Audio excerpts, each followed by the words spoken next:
You're listening to KFWB News Talk 980. My name is Les Brown. I'm Mrs. Mamie Brown's baby boy. We come your way Monday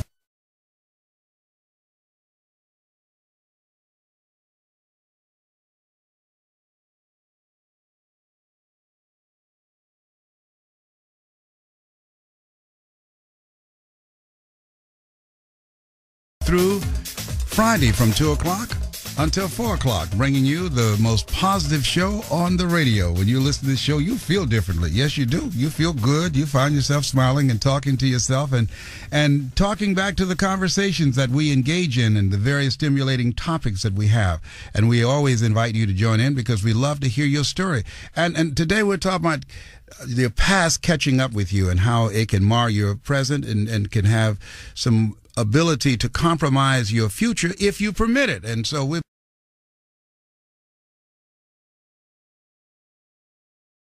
been talking to a gentleman by the name of Art, and Art said that he at one time he was in gangs and he was living a life of madness and went to prison, and he got out of prison and started doing the same thing that sent him to prison in the first place. But then he was in a hotel and something was about to go down. It's as if God was saying, I need to stop him from going back to prison. And so what happened? You were there in a hotel with a young lady who was as crazy as you were. What happened, Art, at that time? Well, basically what happened, I think God got a hold of my mind and my understanding and my heart, because it must have been around 3 o'clock in the morning, and I'm just there looking at the ceiling, and I started to feel dirty and rotten and nasty. I didn't feel like that before. I thought I was all right, but I wasn't. And it was just I can't even explain the feeling. I needed to get the heck out of there, and I did, and I took her home, and I went to the projects where my mom lived. I lived.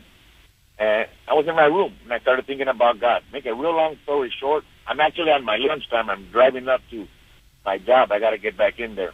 Yes. But basically what happened is I just got on my knees, and I said, you know what, if there's a God, if there's Jesus, if there's somebody listening, I need to know. And I just unloaded. And basically what happened, man, is it takes you 3 or 4 hours to tell you what happened, but I have never been the same. Your life changed as a result of that experience. Yeah, and today, I've been married 27 years. I have 3 children, so I'm a daddy now, and I'm a minister. My first 12 years in the ministry was in the church. My last 23 years in the ministry, they kind of overlap each other, but I've been in the ministry for 29 years.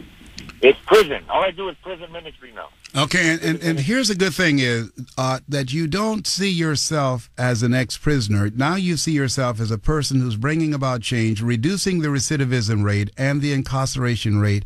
And now you're living a life. Jim Rohn said, in life, your life can either be a warning or it's an example. At one time, your life was a warning, but now your life is an example that your past does not have to become your future. I want to thank you for the decision that you make to recreate yourself and start a new life for yourself, and a proud husband and proud father, and you should be proud of yourself. Thank you for being the person that you were chosen to be. You have greatness within you, Art. God bless you too. Thank you. Thank you. God bless you. Take care, and thank you so much for calling in. When we look at life, all of us have some stuff that we can look at and say, boy, if I had that to do over again, I most certainly would do it differently.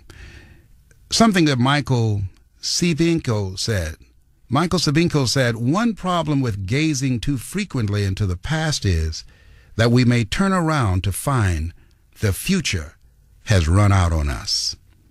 That we can't move forward looking back. And even though there are people who try and use our past to sabotage us, use our past to make us feel guilty, to make us feel bad, use our past to stop us. But ultimately, it's always up to us. It's always up to us to, first of all, forgive ourselves. If no one else forgives us, to forgive ourselves. When I think about 2 people, 2 beautiful, talented, gifted women, one, Vanessa Williams, whose past cost her crown, and she went on, forgetting those things which are behind, reaching forth unto those things which are before. And another person that I will not call her name, who allowed her past to compromise her talents, her genius, her beauty, her gift that she was given. Such a wonderful person, and a horrible, despicable person who calls himself a human being did something to her that she never forgave herself and what he exposed from her past. And she's still breathing. She still has a chance. She still has the ability to reinvent herself. She's still here. She's still here. I remember a poem I heard once, a guy who was drunk. I was the MC at a club, and I was sitting by him. He was drunk, and I asked the owner of the club, man, somebody need to help him off and not allow him to drive. He said, oh, no, he comes here. He lives walking distance from this club. And while this guy was in this stupor, he said something to me.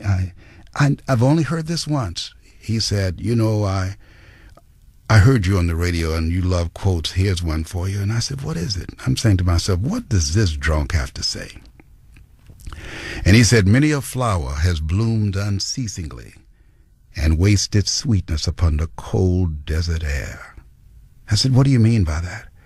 That many a gifted persons just like me have allowed their talents and abilities to go and be wasted, and the world never had a chance to be exposed to them. Many a flower has bloomed unceasingly and wasted sweetness upon the cold desert air. He was cleaning his gun, and inadvertently it went off and killed his only son. And he never forgave himself, and he would sit at this bar and drink until he couldn't drink anymore. And he would say that quote, many a flower has bloomed unceasingly and wasted sweetness upon the cold desert air. And many of people have allowed their past and experiences and the mistakes they've made to rob them of their talent, to rob them of their genius, to rob them of their faith, to rob them of their ideas, to rob them of their capacity to do more, to have more, to experience more, to be a force for good on the planet. And so Michael Basinko is right. The problem with gazing too frequently into the past is that it may turn around.